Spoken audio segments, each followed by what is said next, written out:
Dans cette vidéo, je vais vous montrer comment j'utilise les objets nuls pour contrôler mes animations. Dans la première partie, je vous explique pourquoi j'utilise cette méthode en vous montrant quelques exemples. Ensuite, je vais vous présenter le script que j'utilise. Et pour finir, je vous montrerai comment vous pouvez l'appliquer en le combinant avec des expressions.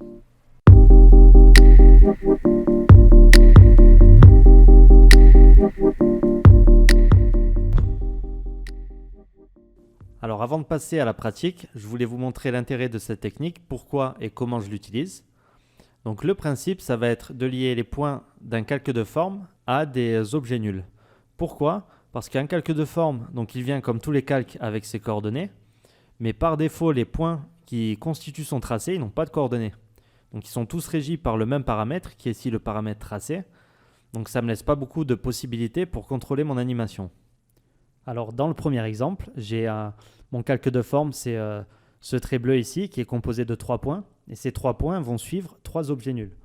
Le premier avantage, c'est que je vais pouvoir animer de manière indépendante chacun de ces objets nuls. Donc je vais pouvoir leur donner des vitesses et des trajectoires à des moments différents. Et ici, le deuxième avantage, c'est que j'ai pu lier d'autres éléments de ma composition à ces objets nuls. Donc quand je vais venir par exemple déplacer la tête de mon tracé, je vais avoir d'autres éléments comme le texte, le petit rectangle bleu et le petit plus qui vont suivre mon objet nul. Donc ça, c'est les premiers gros avantages d'utiliser cette technique. Donc dans le deuxième cas, c'est exactement le même principe. Ce sont des points de mon calque de forme, donc ici ma voiture, qui suivent des objets nuls et qui, une fois de plus, sont animés de manière totalement indépendante. L'autre intérêt ici d'avoir utilisé des objets nuls, c'est que j'ai pu modifier leur trajectoire entre deux points. Donc j'ai juste à modifier les tangentes des deux points pour modifier l'interpolation et pas avoir un mouvement qui soit complètement linéaire. Donc c'est quelque chose que je ne peux pas faire en animant directement le tracé d'un calque de forme. Et dans le dernier exemple, c'est toujours des points qui suivent mes objets nuls, sauf que cette fois c'est différent dans le sens où j'ai utilisé quelques expressions et j'ai lié les objets nuls entre eux pour pouvoir créer une forme géométrique qui paraît assez complexe. Mais au final, cette forme géométrique, elle n'est pas si complexe que ça parce que 90% de l'animation repose sur un seul objet nul, qui est ici, contrôle poly. Donc on voit que j'ai plusieurs paramètres dans ma fenêtre d'effet. Et en fait, avec ces paramètres, je vais pouvoir contrôler la taille, donc la longueur et la largeur de toutes mes formes géométriques. Donc ça met un peu de temps à mettre en place, mais derrière, on va gagner beaucoup de temps lorsque l'on va animer tout ça. Donc le script qui va nous permettre de réaliser cette technique, il est déjà intégré dans After Effects. Il se trouve dans le menu Fenêtre et c'est le script Create Nulls from Path. Alors là, j'ai 3 options qui s'affichent. La première, c'est Points Follow Nulls. Donc c'est ce que je vous ai montré auparavant, c'est les points qui vont suivre les objets nuls. Donc pour utiliser le script, il faut aller sélectionner le tracé de son calque de forme. Une fois qu'il est sélectionné, je vais aller cliquer sur Points Follow Nulls. Donc là, je vois qu'il m'a créé 5 objets nuls qui vont maintenant contrôler les 5 points de mon calque de forme. Donc je peux déjà animer ces points de manière indépendante. Maintenant, si je vais vouloir déplacer entièrement mon tracé, là quand je sélectionne mon calque de forme et que je le déplace, je vois que le tracé reste sur place. Donc c'est normal vu que tous ces points sont liés à mes objets nuls. Donc ce que je peux faire, c'est créer un nouveau objet nul. Et je vais lier les 5 objets nuls qui contrôlent mon tracé à celui que je viens de créer. Et quand je vais déplacer l'objet nul que je viens de créer, je vais déplacer mon tracé en entier. Alors on a une deuxième option, Null Follow Points. Donc cette fois, ça va être les objets nuls qui vont suivre nos points. Donc dans ce cas-là, ça ne va pas nous être utile, mais je vais me servir de cette option quand je vais avoir un tracé qui n'est pas rectiligne, mais qui a des formes arrondies. Donc je vais vous montrer un exemple pour que ce soit plus clair. Je vais prendre l'outil plume ici et je vais venir tracer une forme circulaire. Donc là, j'ai 3 points avec des tangentes que je peux venir modifier. Le problème, c'est que si j'utilise des objets nuls pour contrôler ces points, je ne vais plus pouvoir contrôler mes tangentes. Alors, je sais qu'il y a un autre script qui permet d'avoir cette fonctionnalité. Je ne vais pas m'attarder dessus dans cette vidéo, mais je vais laisser le lien du script dans la description. Donc, je vais revenir avec ma forme sans mes objets nuls. Cette fois, je vais faire un Null Follow Points. Et ici, je vais pouvoir modifier le tracé de mon calque de forme. Donc, je vais pouvoir l'animer en modifiant ses tangentes et mon objet nul va suivre mon tracé. Donc j'ai un meilleur exemple pour vous montrer l'intérêt de cette deuxième option. Donc ici, j'ai l'animation d'une plante. Le corps de la plante, en fait, je l'ai animé directement en utilisant le paramètre de tracé de mon calque de forme. Donc je n'ai pas utilisé d'objet nul. Ce que j'ai fait ensuite, c'est que j'ai lié les objets nuls au tracé de ma plante. On voit ici les carrés en violet. Et ensuite, j'ai simplement lié les feuilles à ces objets nuls. La troisième option qu'on a, c'est le Trace Path. Donc je vais revenir à ma sphère pour vous montrer cette fonctionnalité. Donc je vais sélectionner mon tracé, cliquer sur le troisième bouton. Et là, on voit, donc je vais modifier sa couleur. On voit que j'ai un autre objet nul. Et ce qu'il va faire, c'est qu'il va suivre mon tracé. Donc par défaut, il est déjà animé. Donc je peux désactiver le chronomètre, désactiver la loupe. Il a aussi une expression, il me semble. Donc je vais appuyer 2 fois sur U. Et je vais désactiver l'expression à progress. Et en fait, je vais avoir un curseur donc, qui va de 0 à 100%. Et ça va tout simplement me permettre d'animer la position de mon objet nul sur mon tracé. Donc ce qui est cool, c'est que quand je vais venir modifier la forme de mon tracé, mon objet nul va le suivre et je peux venir le positionner à n'importe quel endroit sur mon tracé. Alors maintenant, je vais combiner l'utilisation du script avec des expressions pour créer une structure similaire à celle que j'avais fait dans mon projet perso. Je vais commencer par créer ma forme principale qui avait une forme d'œil. Donc je viens prendre l'outil ellipse. Je vais désactiver la couleur de remplissage. Je veux seulement un contour de 2 pixels. Je fais un double clic sur l'ellipse et je vais venir modifier sa taille pour faire un cercle de 500 pixels. Je vais convertir cette ellipse en tracé pour pouvoir l'utiliser avec le script. Ensuite, je vais prendre l'outil plume, mais je vais mettre en mode vertex pour supprimer les tangentes sur les côtés de mon cercle. Je vais renommer mon calque de forme en eye et après avoir sélectionné le tracé, je vais utiliser la fonction points_follow_nulls. Alors maintenant, j'ai bien mes 4 objets nuls qui contrôlent les points de mon calque de forme. Et un des bons réflexes à avoir, ça va être de les renommer. Ça va éviter qu'on se perde quand on va les lier entre eux. Donc je vais mettre le premier top, le deuxième right, bottom et left. Je vais aussi les organiser dans ma timeline. Donc celui de gauche et de droite, je vais les mettre à côté. Et je vais aussi modifier la couleur des libellés. J'aime bien faire ça pour m'aider à me repérer toujours plus rapidement et plus efficacement dans ma timeline. Donc maintenant, je vais tous les sélectionner. Je vais sélectionner leur position et je vais séparer les dimensions de la position. Donc, ce sera plus facile pour lier les X et les Y séparément. Et là, on va rentrer dans le cœur du sujet. Donc je vais créer un nouveau calque qui va être capable de contrôler la hauteur et la longueur de ma forme. Ce calque, ça va être un objet nul que je vais appeler contrôleur. Et à ce contrôleur, je vais ajouter un slider. Donc en français, ça sera dans Effet, Options pour expression, Paramètres glissière. À ce slider, je peux lier toutes les valeurs numériques que mes calques contiennent. Mais dans mon cas, ce qui va m'intéresser dans un premier temps, ça va être de lier les positions X, donc horizontales, de mes objets nuls latéraux pour contrôler la longueur de ma forme. Je peux renommer ce slider, donc je vais l'appeler Contrôle X. Et l'idée, en fait, ça va être que quand je vais augmenter la valeur de ce curseur, mes objets nuls en vert, donc sur les côtés, vont s'écarter de part et d'autre pour allonger ma forme. Donc je peux déjà verrouiller le panneau d'effet de mon contrôleur pour toujours l'avoir en visuel. Et je vais commencer avec mon objet nul de droite. Donc je vais faire un Alt-clic sur le paramètre de position X. Et avec la petite spirale, je vais lier ce paramètre au slider de mon contrôle X. Là, je vois que mon objet nul a quitté sa position initiale. Il est venu se placer tout à gauche à la position 0, vu que mon slider a une valeur de 0. Donc pour qu'il soit lié à mon slider tout en gardant une position que je vais lui définir, je vais lui rajouter un petit bout de code à côté de son expression. Je vais taper au clavier plus value.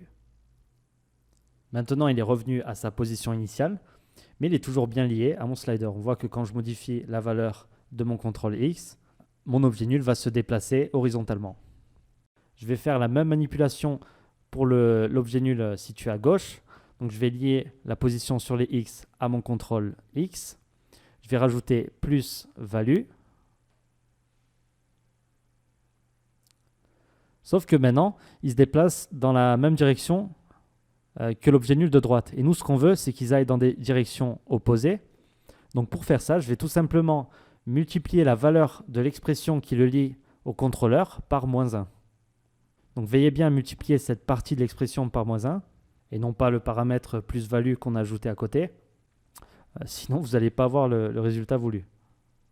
Et là, lorsque je vais modifier le slider de mon contrôle X, je vois que les objets nuls vont bien dans des directions opposées. Je vais utiliser exactement le même principe pour maintenant contrôler la hauteur de mon calque de forme. Donc, je vais faire un petit peu plus de place dans ma timeline. Je vais afficher la position des objets nuls du haut et du bas. Je vais venir dupliquer mon slider contrôle X, que je vais renommer contrôle Y.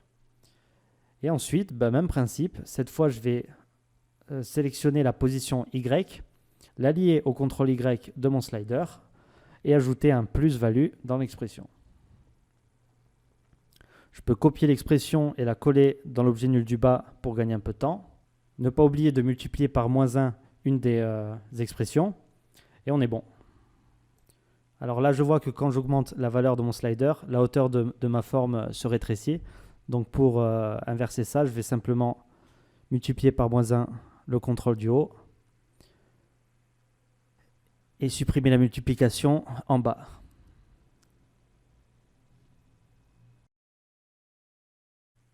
Voilà, donc maintenant je vais pouvoir commencer à ajuster la taille de ma forme. Et la prochaine étape, ça va être de créer des lignes horizontales et verticales qui vont venir en fait quadriller ma forme. Donc pour ça, je vais prendre l'outil plume et je vais créer une ligne de 2 points. Donc je vais la renommer top, ça va être la ligne du dessus. Je vais sélectionner le tracé, faire un points follow nulls pour me retrouver avec deux objets nuls qui vont contrôler mon tracé. Je vais modifier leur couleur au passage. Donc comme pour les objets nuls précédents, je vais séparer les dimensions de position. Et ce que je veux maintenant, c'est que cette ligne, elle vienne fermer la hauteur de mon tracé. Donc elle va suivre le point du haut. Et j'ai aussi envie qu'elle traverse toute ma composition. Donc je vais me retrouver avec mes 2 points aux extrémités de ma composition. Donc je vais commencer par ça. Je vais sélectionner le point de gauche. Je vais faire un alt-clic sur la position X. Et je vais rentrer la valeur 0. Et pour l'autre côté, je vais rentrer la valeur 1920 vu que ma composition a une largeur de 1920 pixels. Et la prochaine étape, ça va être de lier la position Y de mes 2 points à la position Y du haut de mon tracé. Alors je vais afficher la position Y de mon point top et je vais lier les positions Y des 2 points de mon trait.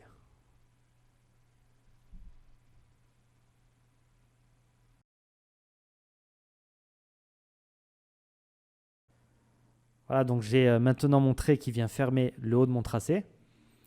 J'ai plus qu'à répéter cette étape pour les 3 autres traits qui manquent. Et vu que c'est exactement le même principe, je ne vais pas m'attarder dessus et on se retrouve pour la prochaine étape. Alors on se retrouve avec notre setup final. Donc j'ai bien toutes mes lignes qui suivent la taille de ma forme. Si je retourne à la référence, on peut voir que j'avais des petits points bleus et rouges sur les côtés de ma grille. Donc pour faire ça, c'est très rapide. Alors ce que je vais faire, c'est que je vais diminuer l'épaisseur de mon tracé. Il est à 2 pixels, je vais tout passer à 1. Ensuite, je vais aller chercher l'outil ellipse pour dessiner mon point. Et je vais lier ce point à mon premier objet nul à gauche. Donc le vert, c'est le numéro. Ici, je vois que c'est l'objet nul numéro 18. Donc je vais sélectionner mon point. Et dans l'option de parenté, je vais aller chercher le numéro 18. Et quand je vais le lier, je vais maintenir la touche Shift enfoncée. Et de cette manière, il va venir se coller en fait à mon objet nul. Donc je peux renommer ce point déjà dot. Et je vais répéter cette opération pour les 3 autres objets nuls. Donc celui du haut, c'est le orange numéro 16. Donc je sélectionne mon point et je vais chercher le numéro 16. Voilà pour les 4 premiers points. Donc dans ma référence, j'avais aussi des points au niveau de l'intersection des lignes. Mais je vois que je n'ai pas d'objet nul à cet endroit. Ce que j'ai en revanche, c'est les coordonnées de ces 2 lignes. Donc ce que je vais faire, c'est que je vais dupliquer un de mes points. Je vais casser le lien de parenté. Et je veux que ce point, il soit au niveau de cette intersection. Donc ça veut dire qu'il aura les coordonnées Y de cet objet nul en violet et les coordonnées en X, donc des abscisses de cet objet nul en jaune. Donc pour ça, je vais sélectionner ces deux objets nuls. Je vais afficher leur position. Je vais sélectionner mon petit point. Je vais séparer ces dimensions. Et je vais donc lier sa position X à la position de mon objet nul en jaune, qui est ici. Et sa position Y, je vais la lier à la position Y de mon objet nul en violet, qui est donc ici. Voilà, et maintenant, quand je vais modifier la valeur de mes sliders, je vois que mes points suivent bien les intersections. Voilà, donc c'est ni plus ni moins la technique que j'ai utilisée pour réaliser cette espèce de grille avec l'œil au milieu. C'est également la même technique que j'ai utilisée pour réaliser ces formes qui sont un peu plus complexes. Donc bien évidemment, il y a beaucoup plus de calques. Ça fait pas mal de calques de formes et d'objets nuls. Donc d'où l'importance de bien renommer vos objets nuls et aussi de leur ajouter des libellés de différentes couleurs pour pouvoir les distinguer facilement. Mais si on décompose ce setup, c'est simplement un hexagone. Ensuite, il y a un octogone qui vient. Ensuite, j'ai créé un losange, un autre hexagone. Et le tout est lié avec des objets nuls et un contrôleur principal que je vous ai montré au début de la vidéo qui est ici et qui va contrôler la longueur et la hauteur de toutes ces formes. Et pour ce qui est de l'ouverture de cet œil ici, c'est tout simplement un répéteur que j'ai appliqué à mon calque de forme. Donc, je vais essayer de vous montrer ça rapidement. Donc ici, j'ai mon œil. Je vais l'isoler. Je vais aller lui ajouter un répéteur. Donc par défaut, il en répète 3 horizontalement. Nous, ce n'est pas ce qu'on veut. Donc dans les transformations du répéteur, je vais augmenter son nombre de copies. Je vais en mettre une dizaine. Il ne va pas se répéter sur la position des X, mais je l'ai fait répéter sur l'échelle, il me semble. Ouais, donc j'avais animé l'échelle et la rotation. Donc en gros, il partait de là, il me semble. Il venait s'agrandir et en même temps, peut-être une petite rotation dans l'autre sens. On va voir ce que ça donne. Et bien sûr, le tout est toujours contrôlable avec les sliders de mon contrôleur. Et voilà, donc c'est tout pour cette vidéo. J'espère que ça vous aura été utile si vous n'étiez pas familier avec le script. Si ça vous a été utile, n'hésitez pas à la partager. Et j'essaierai de vous faire une prochaine vidéo bientôt. Ciao, ciao.